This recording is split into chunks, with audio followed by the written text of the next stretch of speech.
Hi, I'm Nina. My son's an addict. Podcast 3. I'm out of denial. Now what? I was like, wow. Once I realized I got to take back my life. Something's going on here. Like this is not right. This doesn't feel right. I'm locking my purse up at night. I'm scared to be in the house with him. He's getting in my face. He got in my neighbor's face.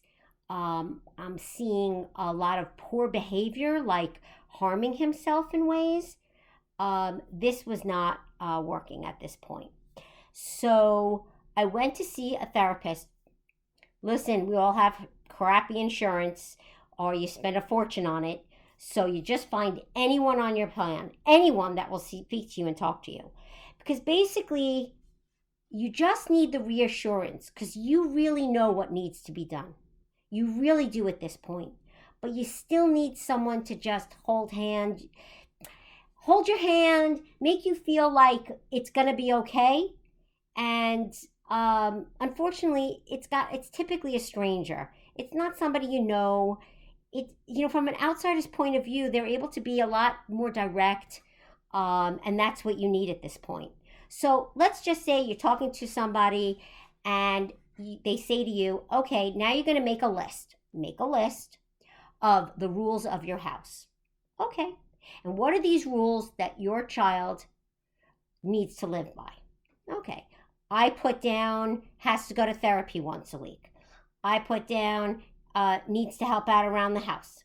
I put down has a curfew at night at 10 o'clock at night. A school nights he has to do his homework, and only one night a week he could go out.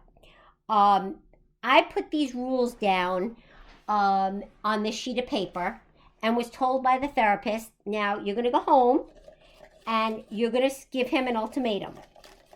If he does not live by these rules, want to live by these rules, then he needs to leave your house immediately. Now, in all fairness, he did tell me, let him go and don't let him take anything. You know what? I couldn't do that. I wasn't ready to do that. I wasn't ready to not be there for my kid. You know, I just couldn't do it. So, of course, spoke to my ex husband at the time. Um, he ended up getting on a plane. My ex decided he was in denial. So he took him in. I'm the crazy one. I don't know what I'm talking about. I'm driving my son nuts. All that. Blame, blame, blame. And my ex wanted to believe it. He went to live there. And as I'm driving him to the airport, I'm actually saying to him, you don't need to do this. Let me get you help. See, I know my son loved me. I know it. It's that they take it out on the ones they love the most. They're angry at themselves. They're angry at everything around them. And they need a reason to blame something or somebody for their actions and the way they're behaving. Now, I don't know about you, but you need to think about this and remember something. Divorce, fighting, separation, only child, friends, no friends. This doesn't cause someone to be an addict. This is this you weren't a bad mom because you worked till 8 o'clock at night, okay? And you didn't give them a bedtime story every night. That's not what happened here, okay? This was out of your control. This is out of everybody's control. You don't make someone pick up a bottle of wine and drink the whole thing in your bed and leave the bottle behind, or a bottle of vodka. You don't roll joints and say to someone, okay, have a joint, and that's your fault that they decided to take a joint. No, we all make these decisions. We all make these decisions. We decide who we're going to choose to be friends with. We're going to decide the paths we're going to take in our lives. And unfortunately, you have no control over that. You could try to act like you have control, but you don't. Now, boy, was I sad. You know, he ripped everything. He was a senior in high school. He, of course, he got into college already. I mean, he was a genius, and he still is. But I realized after the fact, forget that. I just want a healthy kid. I just want someone to wake up happy and not go for the wrong things, not be an addict, not be a gambler, not be an alcoholic, not be constantly hawking their things, selling them. Um, Horrible things that basically no parent should experience, or anyone. I remember a friend of mine having a problem with her husband at the time, and when she realized she got out of denial, what her next step was to get her family. She was in a hotel room with her kids, and her husband was flying high as a kite. She got her kids out of there and said, I got to get my life straightened out. I can't have them around this person anymore. And that basically was her first step in getting out of denial. Now, besides going to see someone, I suggest you go to an Al Anon group. If you don't want to do it, then because you're nervous, because you feel uncomfortable, you might know someone, go to another town. Go to another town. Bring a friend if you have to. Ask them to come with you. People used to say to me, my friends used to judge me, and they act like it's my fault that my kids are like this, and that I have a kid like this, and I did something wrong. Listen, I don't know. I ended up having amazing, amazing friends. They were with me, never judged me. They saw the kind of parent I was. If you're that kind of parent, and you know what kind of parent you were, there's nothing you could do. There's nothing you could do to change this. It's out of your control. And so basically, I went to Al Anon groups myself. I went in my neighborhood. I met quite a few people that I'd known that never knew that had these problems. I remember when I first went in, I'm listening to all these stories. I'm like, oh, that's not going to be me. Oh, no. Oh, this is a horrible story. Oh, my God. Parents crying, their kids knocking on the door, and they're not letting their kid in. They have to call the police on them. Stories of kids that have hit their parents. Stories of kids getting out of jail and their parents not being there for them. Wow. Years and years and years of abuse, mental abuse. Oh, not me. That's not going to be me. Oh, no. Caving in, constantly being there to get them set up with their lives, with their livelihoods over and over and over again. Oh, no, not me. That's not going to be me. So what I realized is through the years, so I could prepare you, that is exactly you. Yep. Because one thing that was the greatest line I ever got, the first day I walked into real therapy, once I knew that I got my son out of the house now, he's with his father, everybody thinks I'm nuts, he's telling horrible things about me, and I went to see a therapist, and I said, what needs to be done? What do I need to do? Like, typically there's like that one thing, you take the right steps, you study hard, you get to a good college, you get a good job, you make good money. I don't know. There's always like steps you're supposed to take in order to reach your goals, right? And you hope that those steps get you there.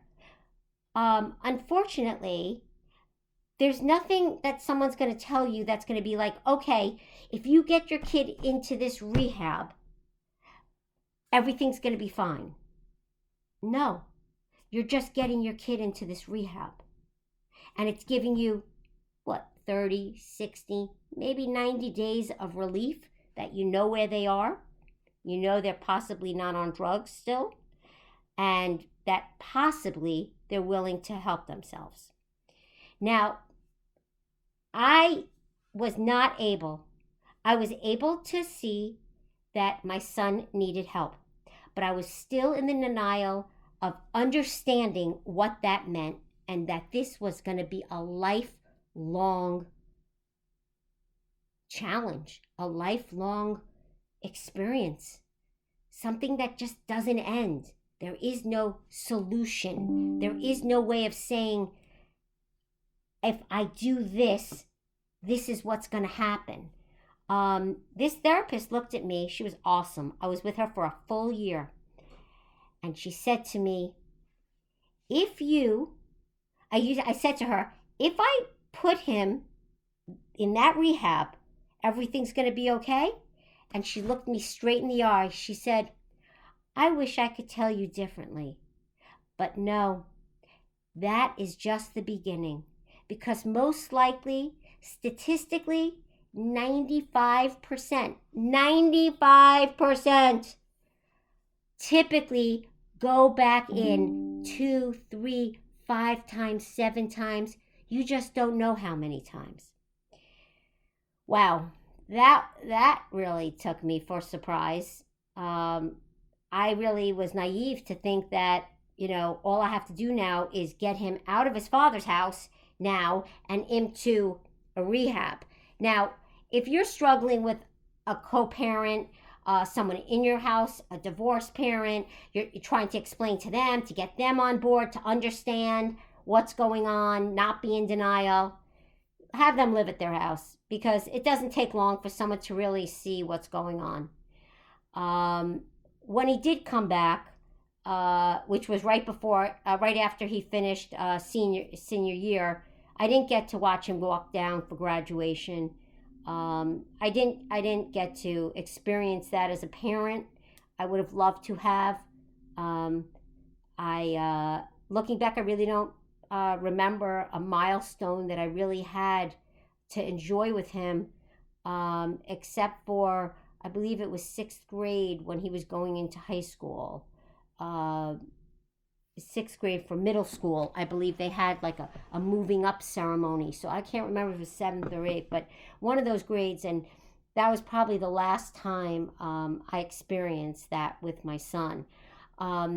He came back and I noticed something was off still. And I was in complete denial again. Again. And what did it have to take me to get out of this denial? I literally went up to college. I literally set him up thinking, okay, I get him there, everything's going to work out. It didn't take long to see that it wasn't working out. And when you're out of the denial stage, what happens is that you know that at the beginning, at least the first time, you're not going to be able to not be there. You're not going to be able to be strong enough to say, they're hitting rock bottom, I'm out. I don't even like those words, hitting rock bottom, because basically it's either jail or they get arrested. That's rock bottom. Or God forbid they commit suicide or overdose.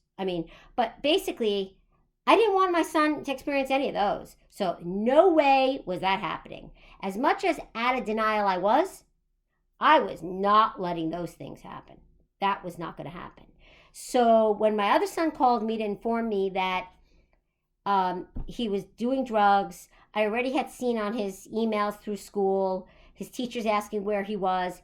Always started out strong and then kind of went rock bottom. By the time Thanksgiving came, he was hallucinating, going to save the world. He came home. Imagine, you don't even know what to do. I actually was on the phone with 411 trying to understand how I even get him help, okay? He wouldn't even hear from it. I'm crazy. He walked out the door, got a ride back up to college, lived on someone's couch, and I knew that I had to get an interventionist or someone at this point. I knew my son was living out of a garbage bag. I knew he was selling a lot of his items.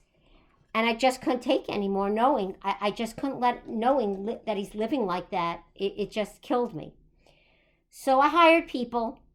I drove up early in the morning to get him. I knew exactly where he was. I broke in basically, and the interventionist stood outside because legally they're not allowed to be there. And I woke him up. He was on the couch. And I said, okay, I'm here to save you. This is it. What are you talking about? Why'd you drive so far? You couldn't call? I'm like, hey, you don't answer my calls. I'm like, look at you. You're on a couch with a garbage bag next to you. Oh, I don't care. I would live on the street if I had to, or under a bridge. That would be fine with me. Really? That would be fine with you? Meanwhile, his drug dealer was in the other room, who I ran into on my way in, making sure that he realizes that I'm calling the cops on all of them if he does not help me get my son to rehab. I ended up not needing him. My son finally admitted he decided that he would go. He went, and I remember what that was like, trying to figure out where to go, where to put him. Listen, don't worry so much about where to go. Where's the best place? Oh, he should have a nice environment. He should feel good and comfortable. And oh, how many meals a day are they going to have for him? And I actually called the rehab, and his birthday was the following month, 2 months later, and said, oh my God, it's his birthday. Can I send a birthday cake? Seriously. No. You need to then go back to getting your help, which is going to entail a weekly visit to an Al-Anon meeting, a weekly visit to a therapist, a weekly visit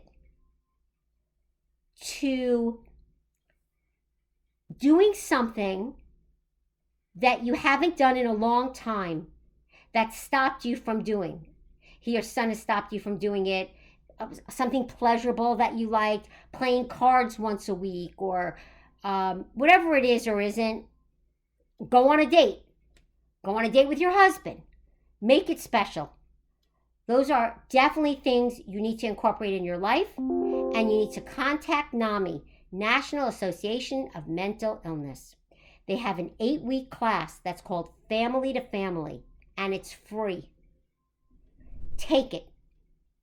It will change your life forever. I think that what I learned from this whole experience is that not one person can tell you what the wrong or right thing is to do. No one's going to be able to help you solve anything, so to speak. You know, I noticed they have tons of things for addicts, tons of things for Gamblers Anonymous and opioid users, but what about the parents? What about the family members? What about, how do you now turn around and get your life back in order, your family back together? This is why you need to sign up with a therapist once a week. And even when you think you don't need it anymore, you need it. Go to a psychiatrist. Most likely you're depressed and you need some kind of medicine to get you out of that depression. You're going to need to go to NAMI to take that 8-week course, because if your child or addict has been doing something for a long period of time, it causes most of the time psychosis. It will bring out bipolar disease. It will bring out schizophrenia. And there are lots of signs of that as well. So that's where you're out of the denial and you start kind of feeling, all right, let me think about this. What have I noticed that's odd that's been going on? So those are the steps you're going to take when you're out of denial. Now, once you get help for yourself and you realize, okay, you've gotten this person out of the house. They're out and now you're safe. You're in a safe place. You're safe and you're getting your help. You're helping yourself and you're getting yourself healthy again. That's what you need to do and focus on. If you think you could get your kid healthy again, it's not going to happen. You could spend all the money in the world.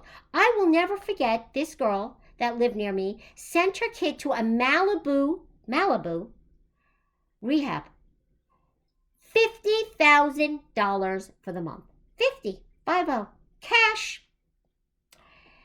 The kid comes back a week later, smoking dope, getting caught doing this, that.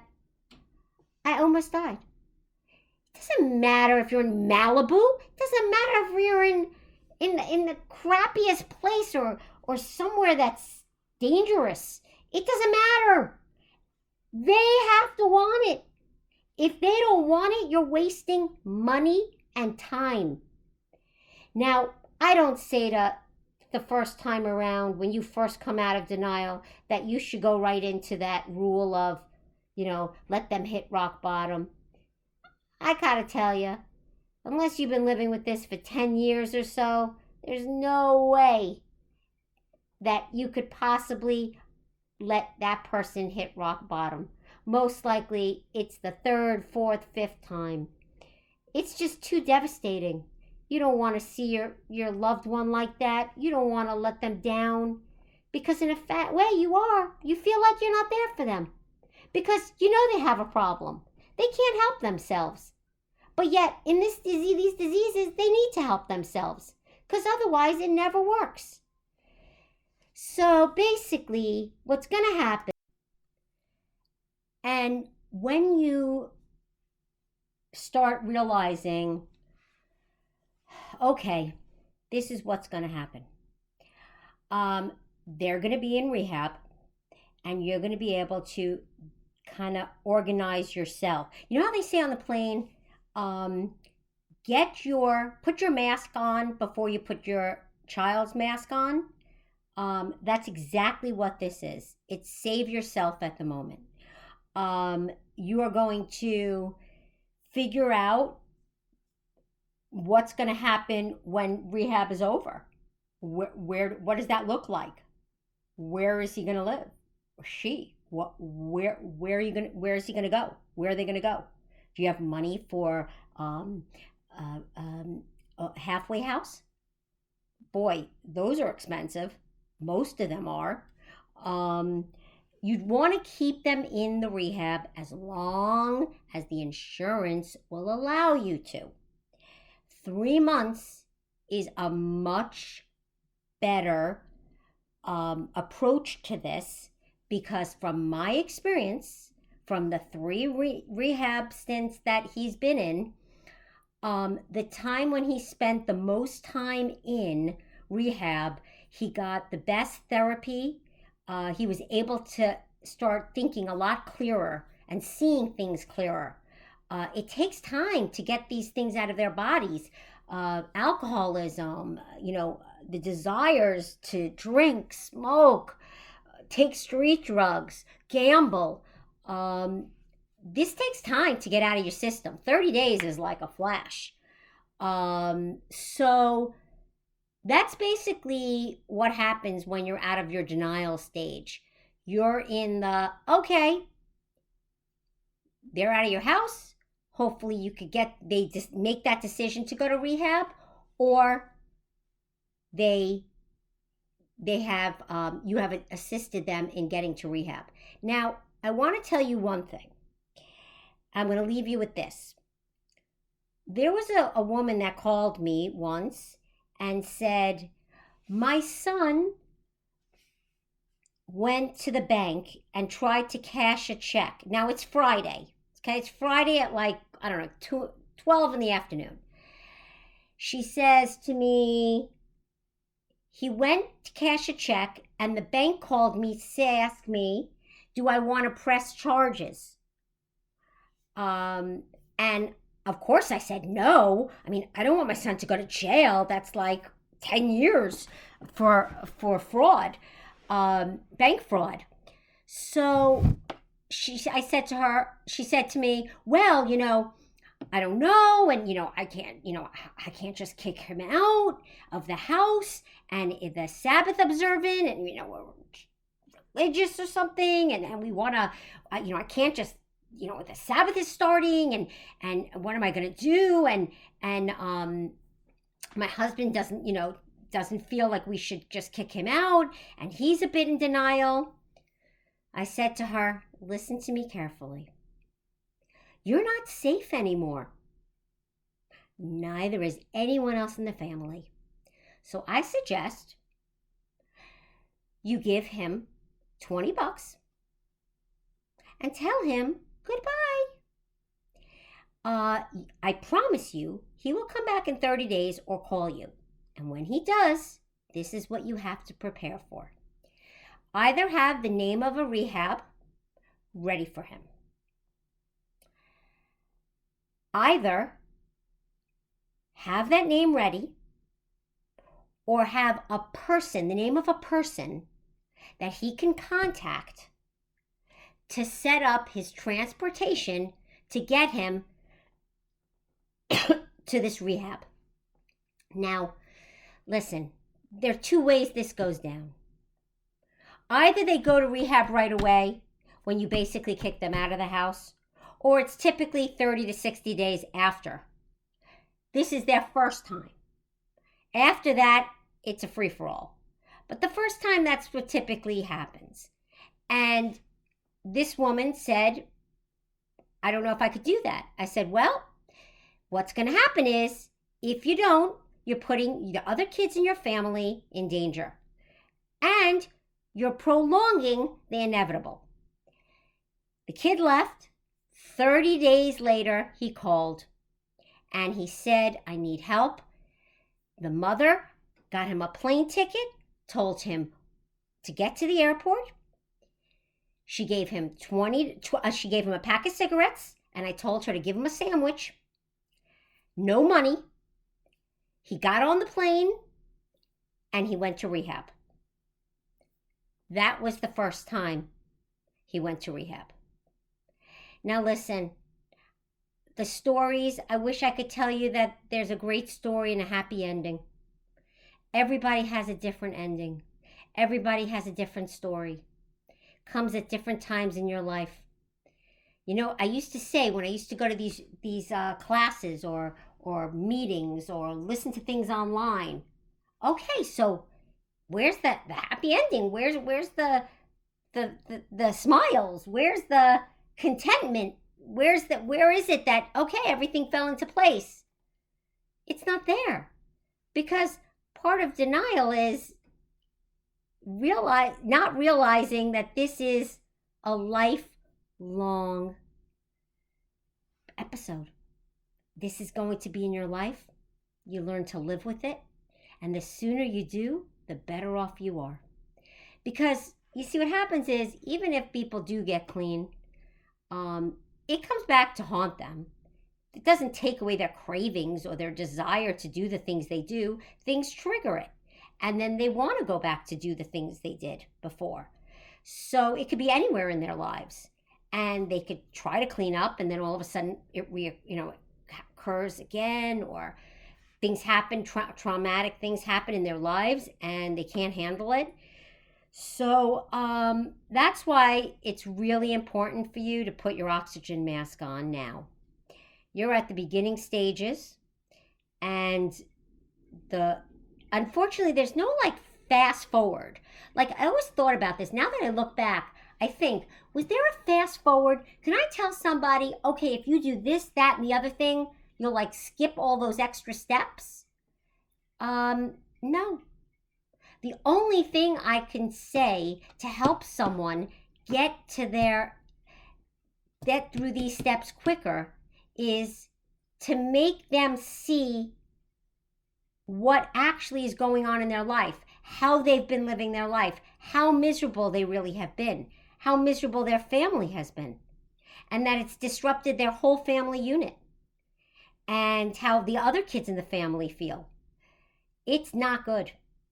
And again, the quicker you realize it, the better off you and your addict will be. So to leave you with this, if you're out of denial, there are only two paths to take. One, they're out of your house and they figure it out, and it's about 30 days. I promise you, sometime around then, they will be calling you. There's a small window. They get vulnerable. Small.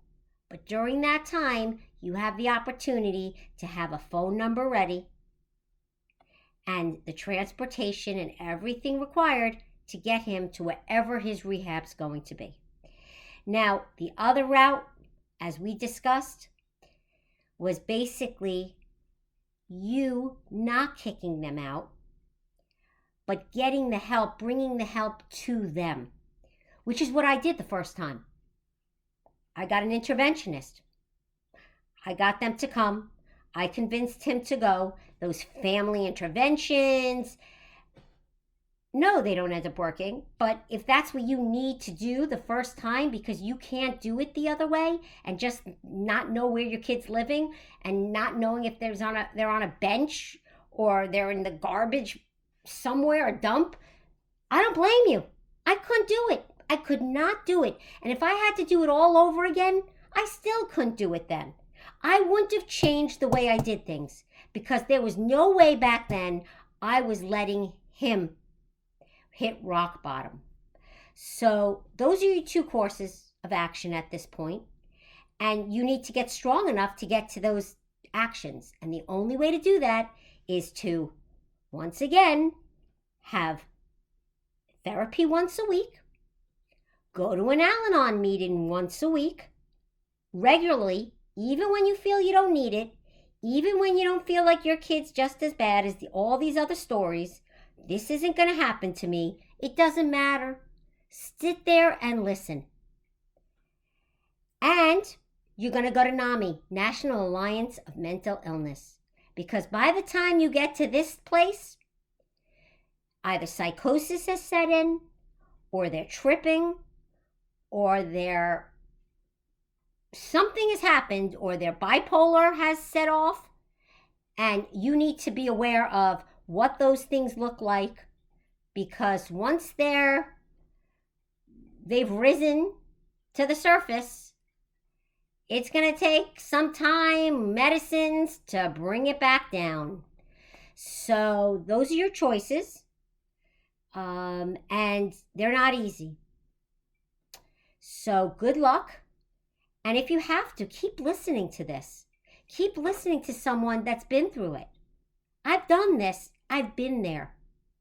I'm not editing every single word I say on this. I'm not doing this so everything sounds perfect.